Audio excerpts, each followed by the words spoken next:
Graças e paz, irmãos, louvado seja o nosso Deus, pois estamos mais uma vez aqui para expormos a palavra de Deus, para aprendermos mais da palavra de Deus, que ela venha nos edificar, nos consolar nesses momentos difíceis, nesses momentos mais difíceis que estão passando nessa crise sanitária, enfim, que Ele possa nos consolar com seu Espírito Santo.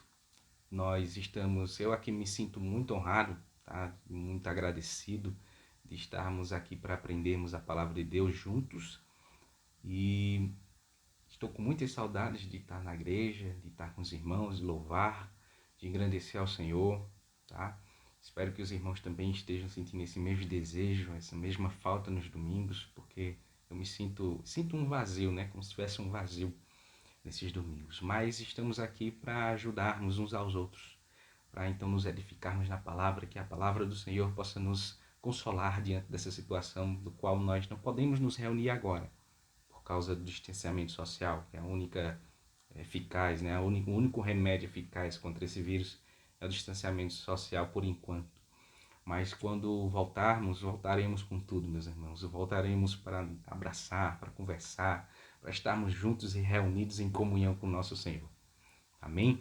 Então vamos continuar a nossa exposição no livro de Abacuque e vamos abrir nossas Bíblias em Abacuque, capítulo 1 e continuarmos o texto, né? Porque na exposição passada nós vimos o capítulo 1, versículo 1 ao versículo 11 e nós vamos continuar, nós vamos do versículo 12 ao capítulo 2, versículo 1. Tá bem, meus irmãos? Então vamos abrir nossas Bíblias, Abacuque 1, do versículo 12 ao capítulo 2, versículo 1.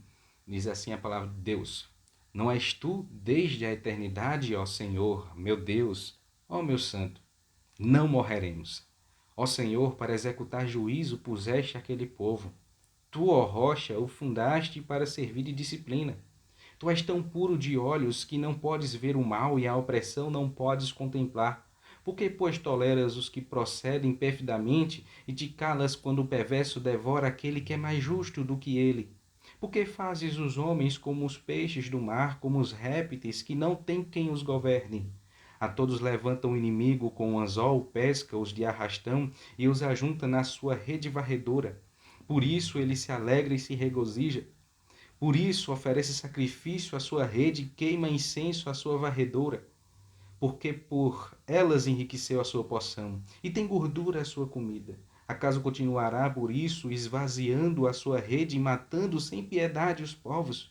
Por-me-ei na minha torre de vigia, colocar-me-ei sobre a fortaleza e vigiarei para ver o que Deus me dirá e que resposta eu terei à minha queixa. Amém. Assim diz a palavra do Senhor. Vamos orar nesse instante e pedir que Deus nos oriente, que Deus nos ajude a compreendermos a palavra dele. Amém? Oremos. Fechamos os nossos olhos e oramos ao Senhor. Senhor Deus, louvado seja o teu nome. Tu és maravilhoso, Senhor Deus. Senhor, nos ajuda a compreendermos esse texto, Senhor Deus, um texto tão profundo. Que o Senhor, ó Deus, possa tocar em nossos corações, nos consolar, nos ajudar, Senhor Deus, diante dessa crise. Pois o Senhor é o nosso Deus, o Deus que nos ajuda, o Deus que é todo-poderoso, que tem tudo sob suas mãos.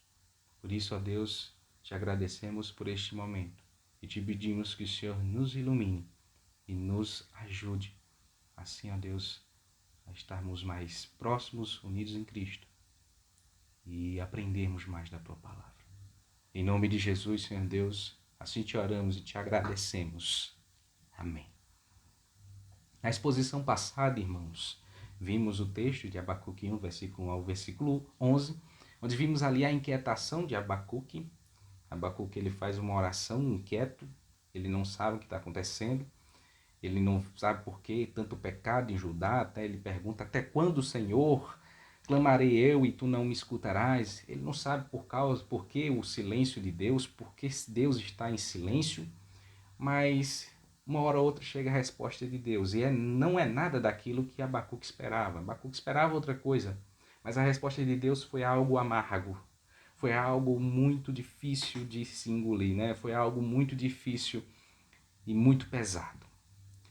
Então, após a resposta do Senhor, o Senhor revela que será os caldeus, ele está levantando um povo, ele está formando esse povo, os caldeus, a Babilônia, e ele será usado contra Judá, para disciplina, para ser vara de disciplina ao povo de Judá, por causa da violência que Judá estava praticando, a iniquidade de Judá. E o profeta Abacuque começa a interceder pelo povo de Deus a partir do versículo 12. Ele começa a lamentar, a interceder, orar ao Senhor. E a primeira coisa que o profeta Abacuque faz em sua oração, ele começa a exaltar ao Senhor. Ele começa a exaltar ao seu Deus, porque ele conhece o Senhor, ele sabe quem é Deus.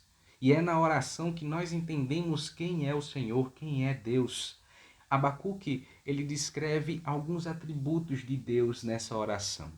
Vamos ver aqui o versículo 12, parte B, que ele diz o seguinte: Não és tu desde a eternidade, ó Senhor, meu Deus, ó meu santo, não morreremos. Parte B não, parte A, né? Não morreremos. O primeiro atributo que Abacuque diz a respeito de Deus, esse atributo está logo no início: Não és tu desde a eternidade. Deus é um ser eterno. Deus é eterno. Deus de Judá é um Deus eterno. Que não tem começo, que não tem fim, que não é criado, mas é o Criador de tudo e de todos, o Criador do tempo, ou seja, do passado, do presente e do futuro. Ele está além dessa esfera temporal, meus queridos. Não tem como compreendermos exaustivamente algo que é tão sublime como a eternidade de Deus. Ele nunca foi criado, ele nunca teve um início, ele nunca terá um fim. Somos seres finitos, somos seres criados. Qualquer coisa que existe dentro dessa esfera de tempo é, por definição, não eterno. Ou seja, finito. Nós somos seres finitos. Somente Deus é eterno. O segundo atributo que Abacuque fala sobre Deus é que ele é o Deus autoexistente. Sim, quando o profeta se refere aqui a Deus como Senhor, e nós traduzimos essa palavra Senhor em caixa alta, né, que é a palavra Senhor que sempre está em maiúsculo, essa palavra no hebraico ela é o tetagrama, que os judeus não pronunciavam, com medo de, né, pronunciar o nome de Deus em vão, por isso que perdeu o sentido, no caso, a pronúncia dessa palavra, não sabemos o correto, qual era o correto a pronúncia dessa palavra, e nós chamamos essa palavra de Yahvé ou Javé. E esse é o nome de Deus, aquele que foi revelado a Moisés. E sabemos o seu significado, o seu nome, porque foi revelado a Moisés lá em Êxodo 3, versículo 14. Naquela sarça ardente, ele diz o seguinte: Eu sou o que sou. O nosso Deus é o eterno Eu sou. Eu sou o que sou significa que Deus é independente, que Ele é absoluto, que Ele existe nele mesmo. Ele é. Significa que há uma duração progressiva. Pode ser traduzido como eu continuo a ser. Ou ainda, eu continuo a ser o que tenho sido constantemente. Não há um Deus como o nosso Deus, meus queridos.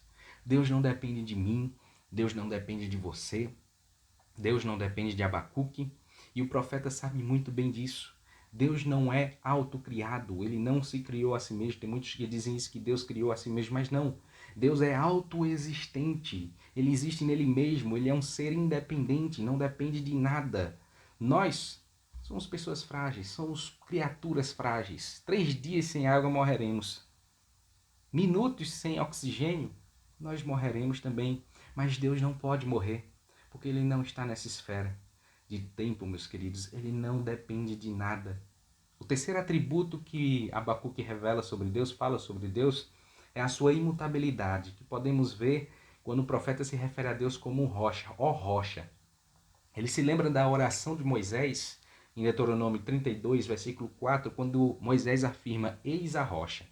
A rocha tem um significado, né? A rocha é uma figura para falar sobre a imutabilidade de Deus, que Deus é um ser que nunca muda.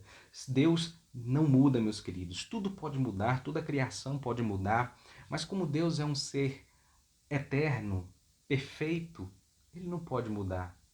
Deus não pode melhorar, porque ele já é o melhor. Deus não pode piorar, porque ele é perfeito, meus queridos. Deus não pode mudar. A causa de não sermos consumidos também é porque Deus não pode mudar. A quarta referência que que Abacuque faz de Deus é que ele é o seu Deus. Quando Abacuque diz, meu Deus, ele afirma que o Deus dele é o Deus de Abraão, Isaque e Jacó, o Deus do pacto, o Deus da aliança, a aliança que fez com o seu povo, e essa aliança foi firmada com o Deus de Abraão, foi renovada com Davi, estabelecida em Cristo, e essa aliança jamais será quebrada, meus queridos. Deus prometeu ser o nosso Deus e o Deus dos nossos filhos para sempre. O profeta lembra de quando Deus afirmou o seguinte: eu serei o seu Deus e eles serão meu povo. O que unia Deus ao seu povo era o conhecimento que esse povo tinha sobre Deus, de que Deus é o Deus fiel, é o Deus que cumpre a sua palavra, é o Deus que é fiel a Ele mesmo, a sua própria palavra. Ele não é fiel a mim, Ele não é fiel a você, mas é fiel à sua palavra, que Ele vai cumprir a sua palavra. Ele é o Deus da aliança, meus queridos. O quinto atributo que Abacuque nos diz sobre Deus é que Deus é santo. Quando ele chama o Senhor de meu santo, Deus é santo. É uma característica divina. Isso quer dizer que Deus é totalmente puro. Nele não há maldade, não há perversidade, não há pecado. Deus é santo e isso mostra o seu caráter puro e verdadeiro, meus queridos.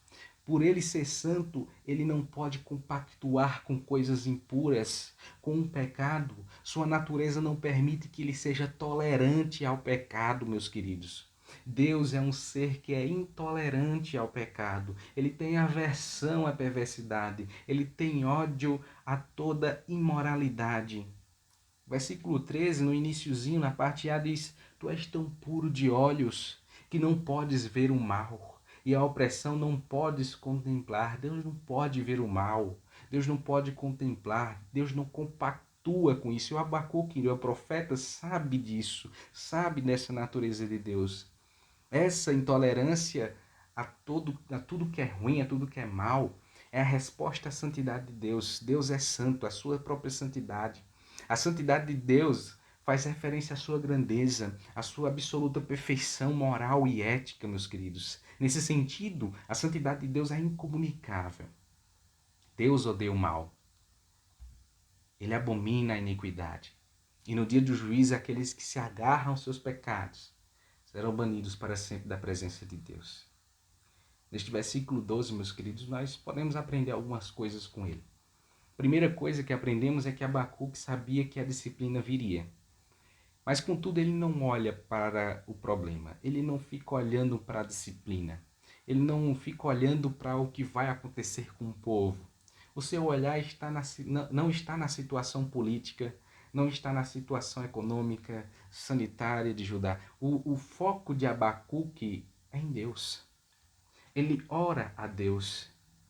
Ele olha para quem Deus é. E isso leva à certeza de que o povo de Deus não seria destruído, exterminado. Por isso ele afirma: não morreremos.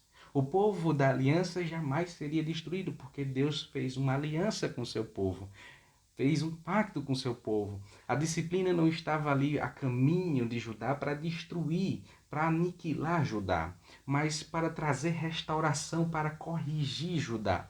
O exército da Babilônia poderia fazer o que quisesse com Judá, mas não poderia exterminar Judá. Deus pode usar a disciplina contra a igreja, meus irmãos. O seu chicote pode estralar, pode doer, mas a igreja do Senhor, o povo de Deus, nunca será destruído. Essa igreja.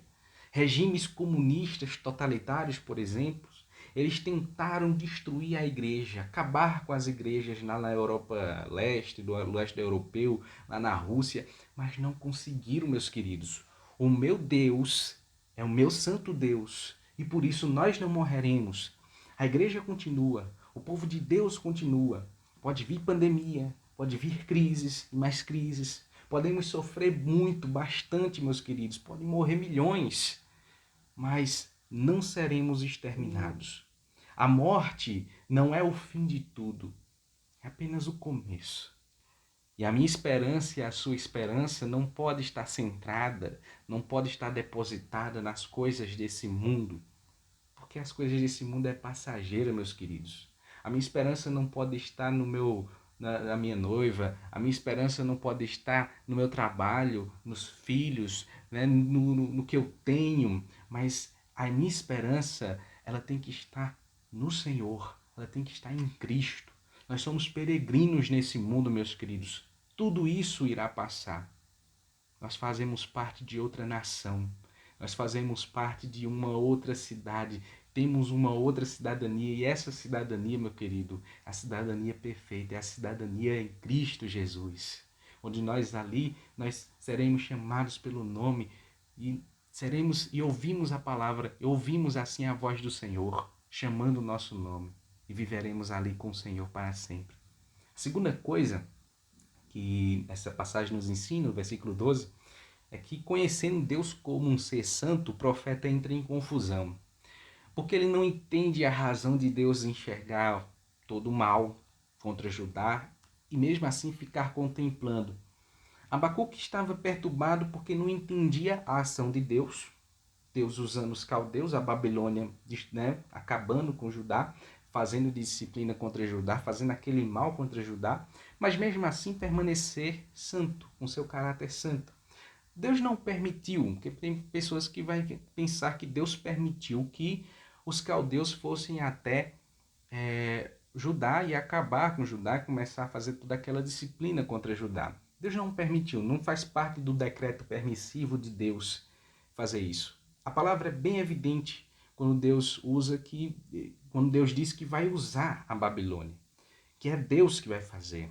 Deus levantou a Babilônia. Deus deu forças à Babilônia. Ele usa os caldeus como vara da disciplina, da sua disciplina contra o povo de Deus. Ele diz o seguinte, no versículo 12 ainda, parte B agora. Puseste aquele povo para executar juízo.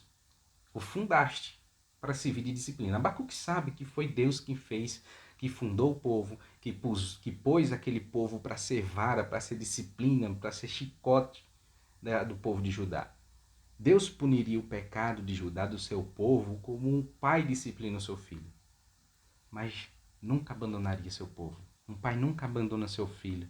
Mesmo o seu filho, né, fazendo coisas erradas, ele disciplina o seu filho, mas ele não abandona. Então, meus queridos, a coisa que aprendemos aqui é que Deus pode usar qualquer força, pode usar, né, do mal para disciplinar a igreja, para disciplinar o seu povo, mas ele nunca abandona. Esse é um método pelo qual nós podemos encontrar paz e descanso no meio dessa crise que nós estamos assolando, que nós estamos enfrentando, na verdade, irmãos. Porque essa crise está passando pelo mundo inteiro. Olhamos somente para os nossos problemas em volta. Nós estamos olhando só para os problemas, para a crise sanitária que foi provocada pelo coronavírus, pela crise financeira que é reflexo dessa pandemia, a crise política que estamos passando. Vamos ficar aperreados se ficarmos só olhando para esses problemas, meus irmãos. Amargurados, ansiosos, tristes. Antes disso, nós devemos olhar para Deus como Abacuque fez. Olhar para o Deus Todo-Poderoso, aquele que tem tudo nas suas poderosas mãos, aquele que tem o controle de tudo, o Deus eterno, o Deus assíduo, o Deus imutável, o Deus do pacto, o Deus que é santo, meus queridos. Se olharmos para ele, nós teremos então a certeza de que Abacuque teve.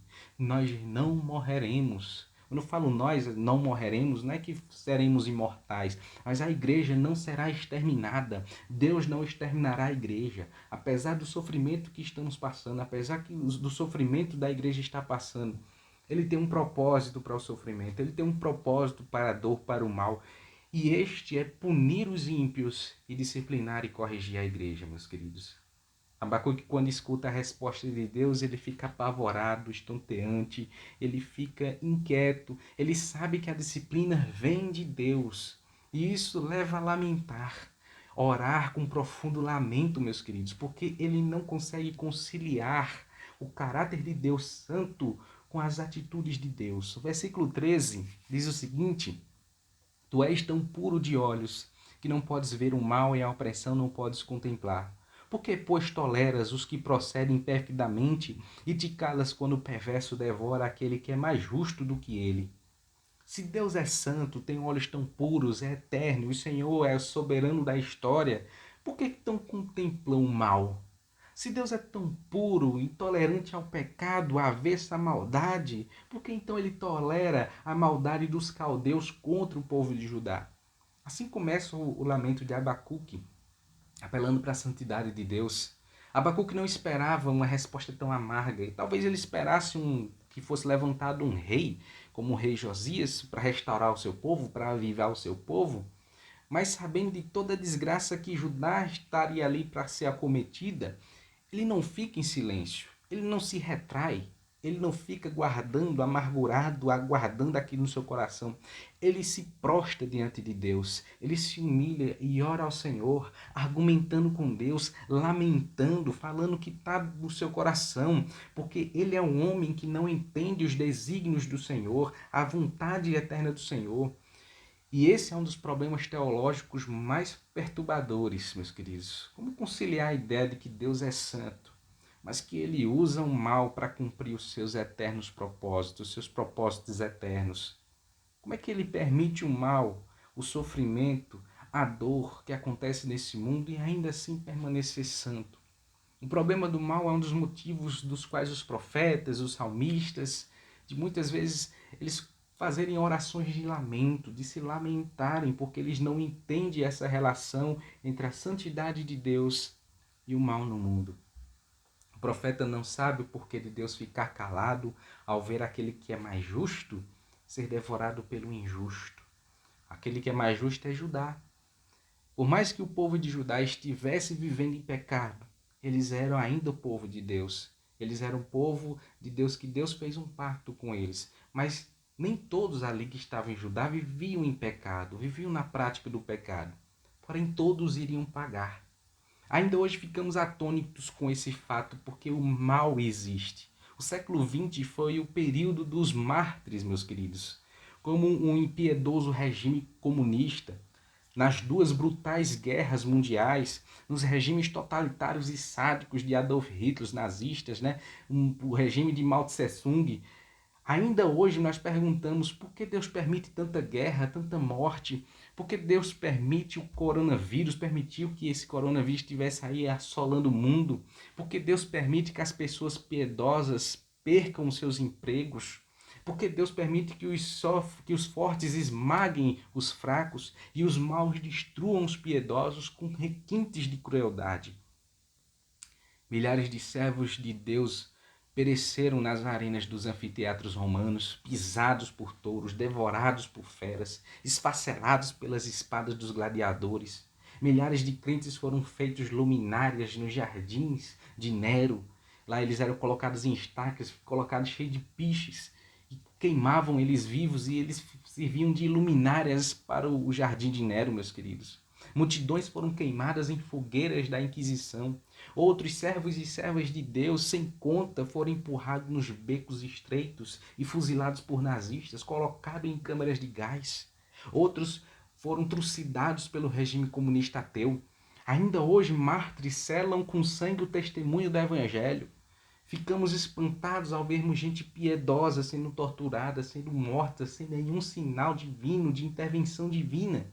Talvez esperássemos que um anjo descesse do céu e fulminasse o palácio de Nero antes da execução de Paulo, antes que degolassem Paulo em Roma. Contudo, a morte dos santos é preciosa para Deus, e eles são bem-aventurados, porque sofreram pelo Evangelho.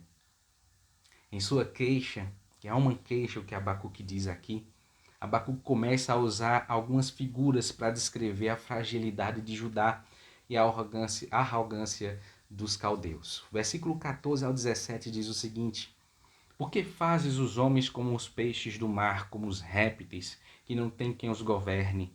A todos levanta o inimigo com um anzol, pesca-os de arrastão e os ajunta na sua rede varredora. Por isso ele se alegra e se regozija.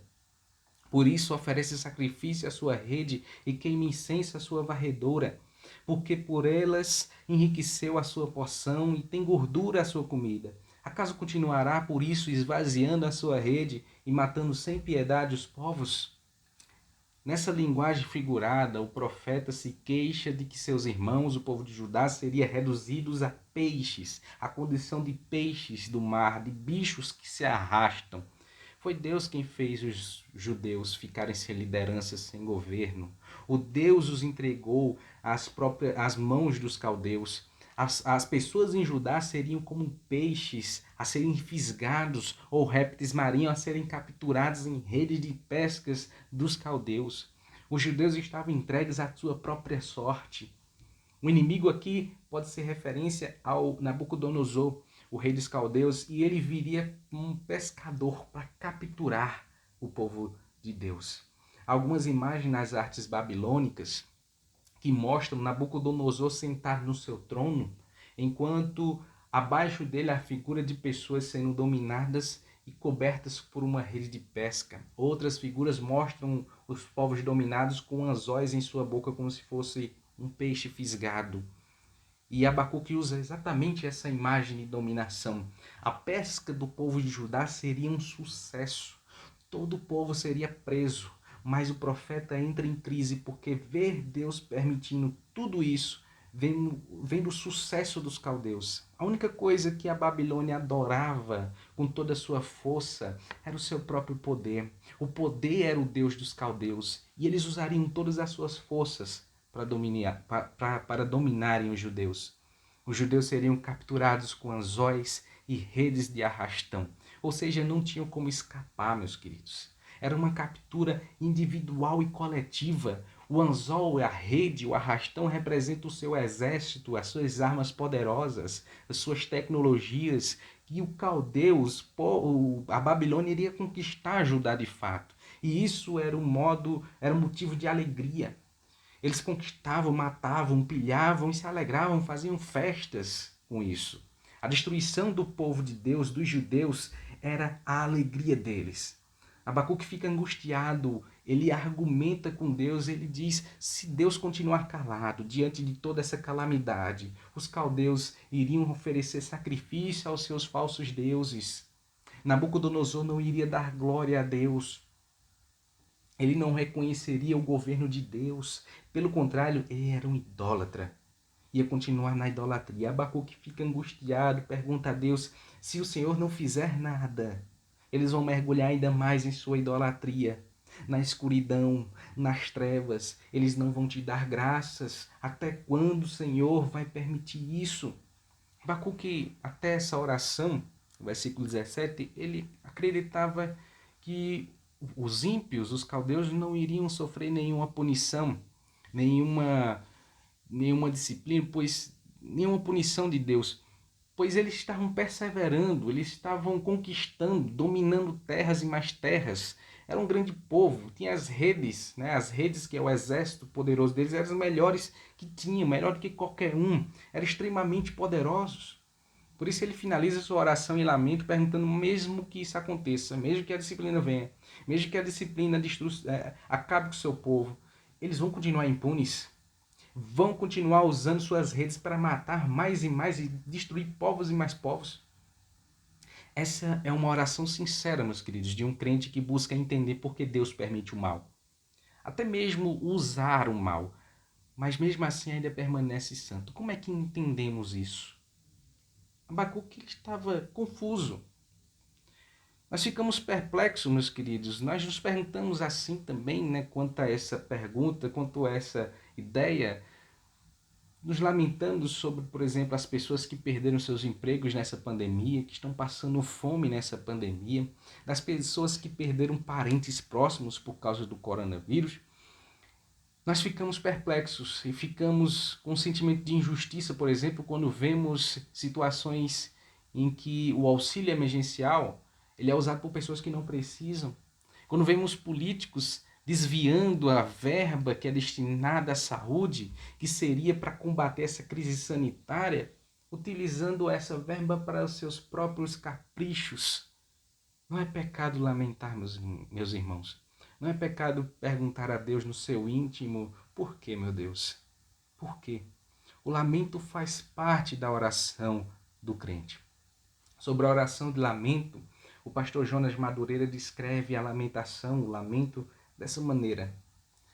A lamentação é aterrorizante, causa pavor. Ela desestabiliza nossos pressupostos teológicos, nos humilha, nos constrange. Afinal, nos obriga a dizer o que realmente estamos sentindo e pensando. A lamentação incomoda muito, machuca o ego, põe em xeque a nossa inteligência e assusta o outro. A lamentação é a exposição das vísceras que inutilmente tentamos esconder. Ela é suja, vem carregada de dúvidas, de questões perturbadoras. E como somos demasiadamente assépticos, sempre tentamos nos livrar dela. Essa citação é do livro Inteligência Humilhada, do pastor Jonas Madureira. A lamentação, meu querido, não é uma oração bonitinha. Ela é uma oração feia. É uma oração melancólica. Chega até a ser quase petulante. A lamentação não é reclamar, não é murmúrio. Quem murmura, quem reclama é o ímpio, é aquele que não crê em Deus. Ele blasfema contra Deus, ele fala contra Deus. Mas o crente, aquele que crê em Deus, ele lamenta. Lamentar é coisa de quem crê em Deus, de pessoas piedosas. Jesus lamentou no seu momento mais doloroso, mais humilhante. Na cruz, ele grita a Deus: Deus meu, por que me abandonaste? Jesus não murmura aqui. O contexto ali é de fé e amor. Jesus se vê abandonado por Deus, mas mesmo assim ele afirma: Deus meu, Deus meu. Aquele que se sente abandonado por Deus, primeiro ele confessa que Deus é o seu Deus. Ele olha para o Deus Santo, para o Deus Eterno, para o Deus imutável, para o Deus da aliança. A lamentação começa com uma confiança abalada, mas termina quando sentimos a paz que procede à provisão divina, meus queridos. Ana, por exemplo, antes da oração se encontrava amargurada porque não tinha filhos. A confiança estava abalada antes da oração, mas depois da lamentação que ela faz, da sua oração, ela sente a paz. E essa paz precede a provisão divina, meus queridos. Abacuque, após orar, após lamentar e argumentar com Deus, agora ele toma uma decisão. No versículo 1 do capítulo 2 diz o seguinte: Por-me-ei na minha torre de vigia, colocar-me-ei sobre a fortaleza e vigiarei para ver o que Deus me dirá e que resposta eu terei à minha queixa. Ele decide esperar a resposta de Deus. Abacuque usa essa linguagem para descrever o seu estado de espera. Ele fala da torre de vigia. Em traduções mais antigas fala de torre do atalaia. Eram torres que ficavam às margens das cidades antigas, no qual ali ficava um vigia, que tinha uma vista muito boa, para ver se chegava algum exército inimigo durante a madrugada, se viria algum mensageiro trazer a mensagem para a cidade.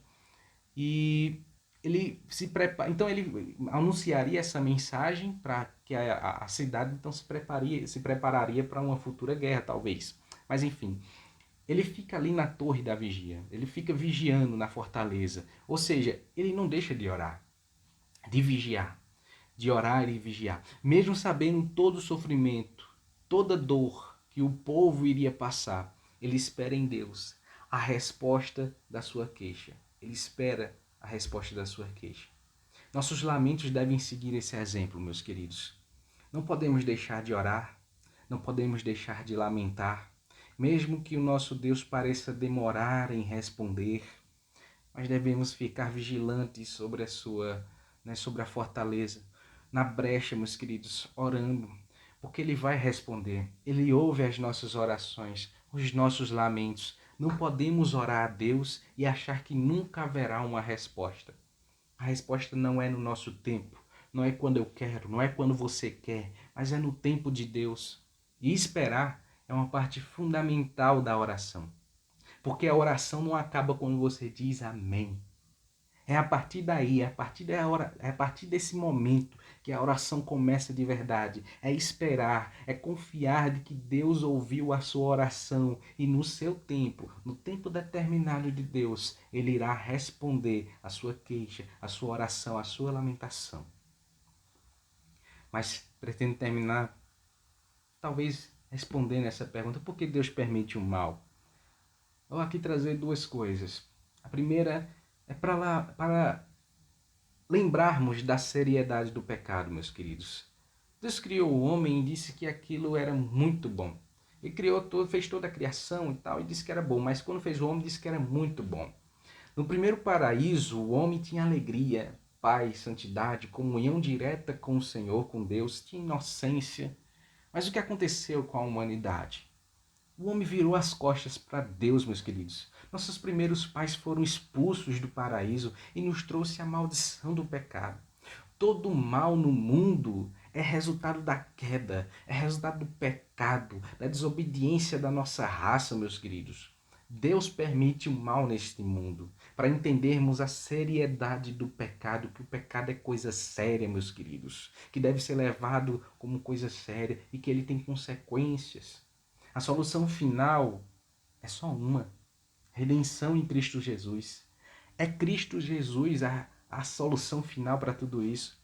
Deus age de maneira soberana e usa qualquer coisa para mostrar ao povo de Deus a seriedade do pecado e as graves consequências que o pecado produz.